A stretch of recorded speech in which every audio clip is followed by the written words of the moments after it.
7, 6, 5, 4, 3, 2, 1, 0. Liftoff. Atlas V takes flight, sending Lucy to uncover the fossils of our solar system. Tower clear.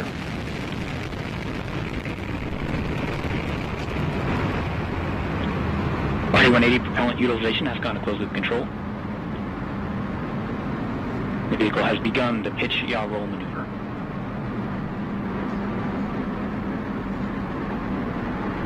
Now 30 seconds into flight, vehicle is 0.6 miles in altitude, traveling at 939 miles per hour.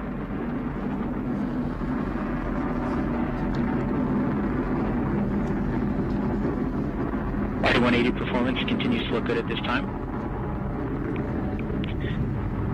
Engine pump speeds and injector pressures are in family for this thrust level.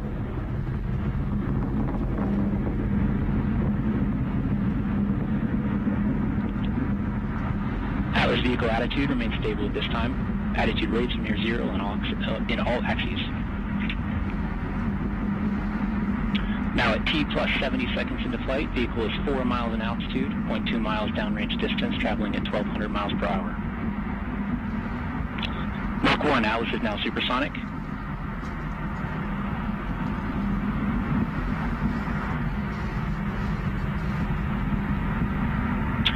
Vehicle is now passing through max Q, maximum dynamic pressure.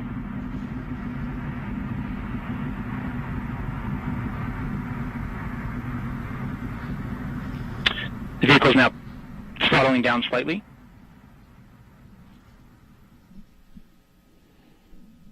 RD-180 engine parameters continue to look nominal after the prior adjustment to the thrust level.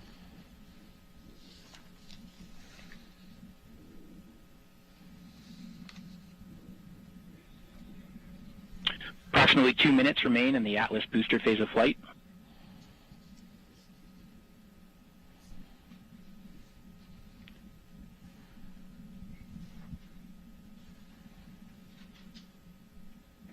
The Atlas V rocket weighs now just 1/2 of what it did at launch, burning propellant at a rate of 2,600 pounds per second. Vehicle is now executing closed-loop steering.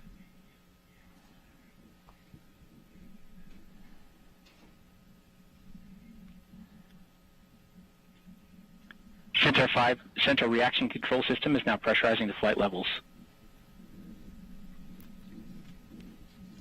So beautiful launch sequence there. We do have another minute and a half or so to go with the booster in operation, getting Lucy. We're now just under 3 minutes into flight. Atlas is 33 miles in altitude, 59 miles downrange distance, traveling at 5,600 miles per hour.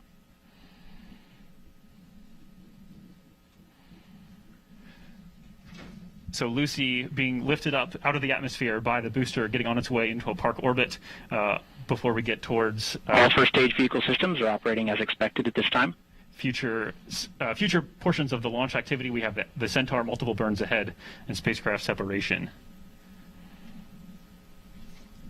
Yeah, the big milestone we should see, Josh, coming up is booster engine cutoff, which would be the first stage cutoff and then stage The main separation. engine is now throttling to maintain a constant 5G acceleration limit. We're going to see a few things happen pretty rapidly. The booster will cut off just after 4 minutes, and then within the next 15 seconds after that, we should see the Atlas separate from the Centaur, and then the Centaur engine ignite for its first burn. Centaur has begun the boost phase chill down sequence, and the RD-180 is now throttling to maintain a constant 4.6 G acceleration limit. Boost phase chill down sequence has completed, and we have BECO, booster engine cutoff, and a successful stage separation event. So what you're seeing on screen is an animation that's being driven by actual telemetry Preset data. on the RL-10. So we are watching these things in an animation happen here, but they're happening in real time as well. And mess 1, we have ignition for the first burn.